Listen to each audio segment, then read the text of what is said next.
This video is brought to you by Miniature Market. Thousands of board games, discounted prices, miniaturemarket.com.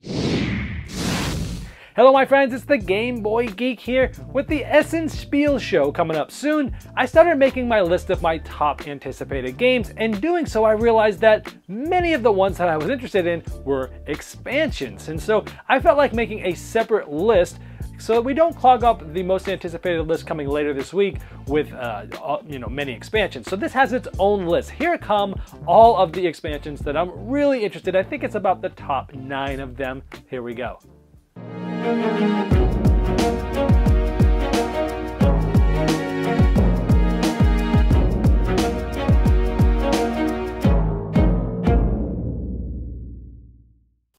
Number 9.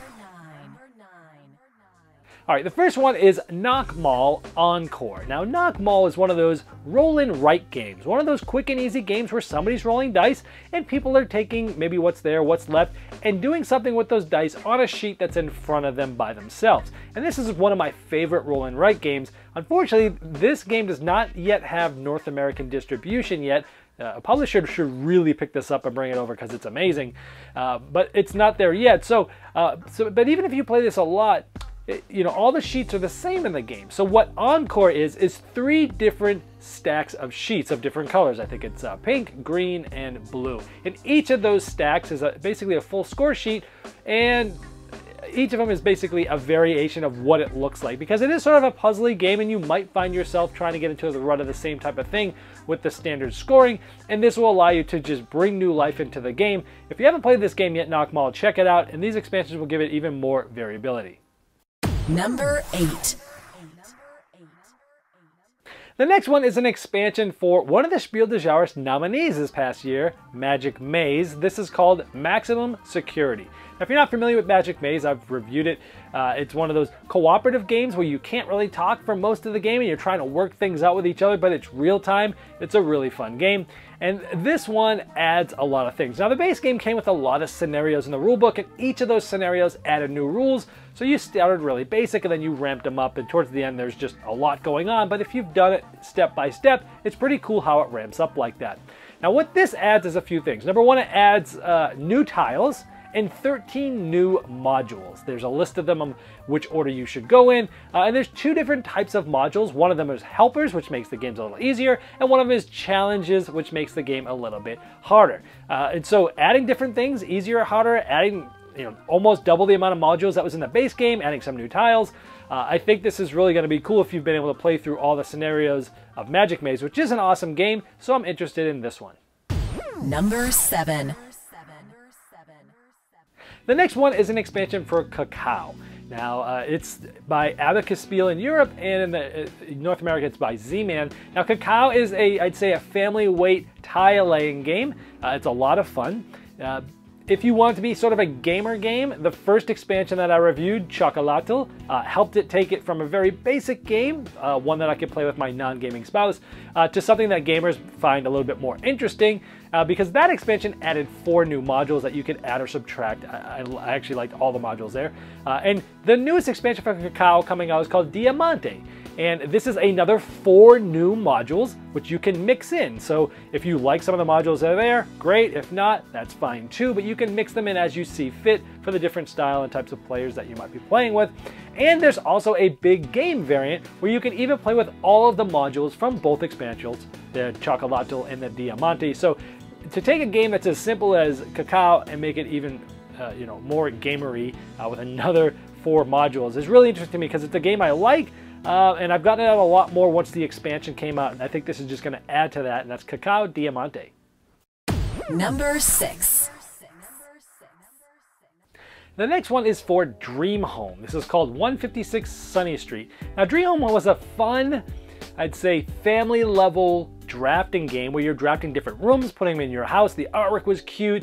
It was fun. It was light but good. The main problem I had with the game is that you played through every card every game, and so it got stagnant pretty quickly. There wasn't a lot of variability in the game, and that game was just ripe for an expansion. So, and I'd always been saying, man, I wish they'd come out with an expansion for this, and now they are. So this adds more helpers, more tools, more decor, more rooms, and two new ways to play. There's a family and friends way to play where you can invite friends to come over. There's construction plans which give you different bonuses for doing certain specific things, and now adds up to 6 players, and it also includes a solitaire version, as it says, to play with when you're home alone. How cute. So I think this is cool. More cards, more things to do, different goals, more players, solitaire. Sounds like they've added quite a bit here. I'm really interested in this because, again, the base game was fun, light but fun, and this is going to add a lot more variability, which I really think it needed.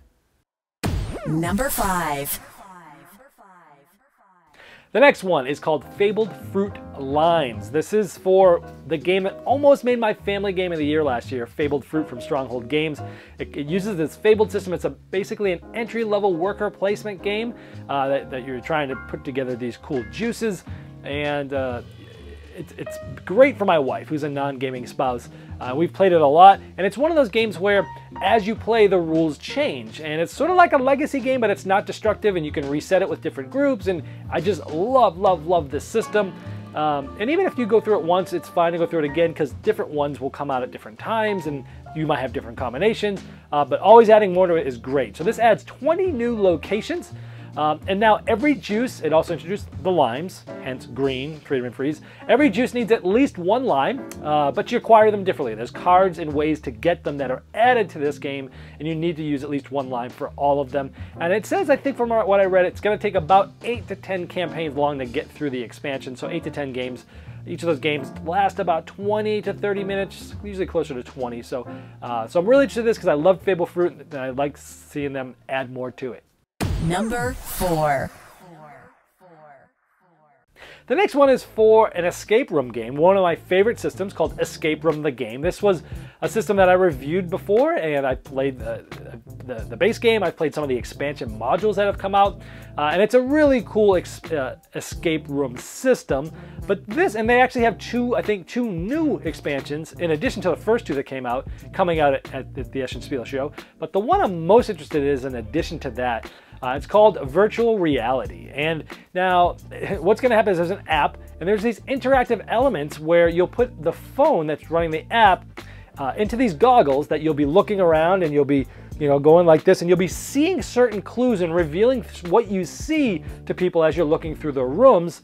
And it's really just you're gonna need a lot better communication to solve all the tasks. I think this is really interesting. Last year, a small company in Japan came out with a game like Mask of the Anubis, and that's now been translated into the US by Hasbro during some of their subscription crates to Mask of the Pharaoh, and a similar thing where you're putting the phone in the mask, and you're telling people what you're seeing, and you're cooperatively trying to build the map. And I have a feeling this is going to be something similar, but more of an escape room type thing. So I'm super interested in this to see how they're using the virtual reality and the apps in with the escape rooms. Number 3. The next one is for one of my favorite games, Small World. Now, I gotta say, there's not a lot of games that actually, I don't know any game that I own like everything for. Small World is one of them. I don't know why. It's one of those games that I loved as I started getting back into the hobby, close to 10 years ago. And so I have an affinity for this game. I have like every race, every promo, everything for this game. And Sky Islands is coming out. It's really cool because you use the board that's for 1 less players than you normally would, but then there's these 2 Sky Islands that come out, and some of them are adjacent to other spots on the board. But they're adding 7 new races. A lot of them have to do with these new Sky Islands. And anytime you're adding new races to Small World, I'm getting excited. And 7 new powers. Again, some of them have to do with the Sky Islands and how things work there. So again, look at that. 7x7 new ways to play the game. Even if it was just 7x7 races and powers coming out with nothing else, I'd be excited. But when you add a new board and changing the way that things are going to play, I'm really excited for this. So again, Small World, Sky Islands, and I'm just dying to see what this does.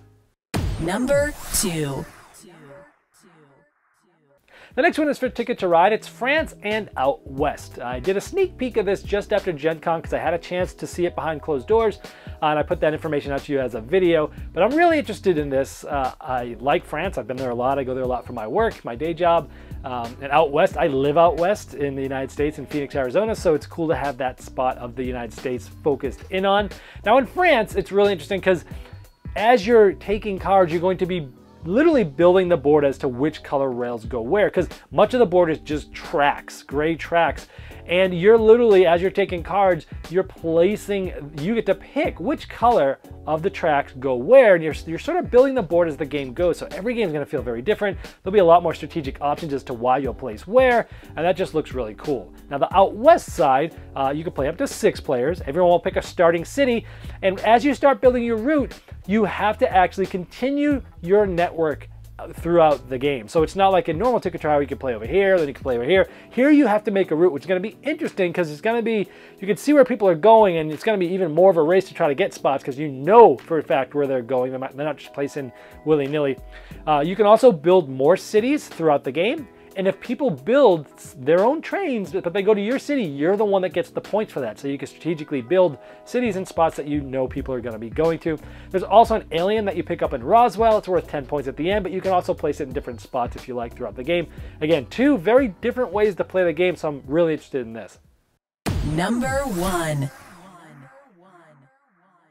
And the number 1 here is Power Grid, the Fabled expansion. I just talked about Fabled Fruits Limes just a few ago. Talked about how I loved that Fabled system, how it's non-destructive, how things come out at different times, how just how you can reuse it and it still feels like fresh. And so this is using that same Fabled system. Now it will work with either the regular or the deluxe version of Power Grid. It's going to come with 2 campaigns because each version basically has 2 maps. Like mine has North America on one side, Germany on the other. So it's going to have 2 campaigns, 1 for each side of the map. Now a campaign is 3 consecutive games. So you're getting 2 campaigns, 3 games, so a total of 6 games. And each of the campaigns have 15 pre-sorted Fable cards that are going to change the rules of the game as things go on. So over the 3 games, 15 cards. So maybe there's going to be 5 cards per game. I don't know if it's exact like that, but that's what it is. 2 campaigns, 6 games, changing the way Power Grid plays. I love Power Grid. You add a Fabled system to it, I'm very intrigued, and that's why it's my number 1 expansion that I'm excited about at the Essen Spiel. Well, there's all the expansions that I'm really excited for coming up at the Essen Spiel Fair. I hope this has put some on the radar that you didn't know about, or if you had heard about them, hopefully this gave you more information as I tried to track down some of the details. This has been the Game Boy Geek, helping you find and enjoy the next board game you'll love. This video was sponsored by Miniature Market's Review Corner. The Review Corner features podcasts, video, and written game reviews by gamers for gamers. Miniature Market, the online gaming superstore. Thousands of board games, discounted prices. Check them out at miniaturemarket.com.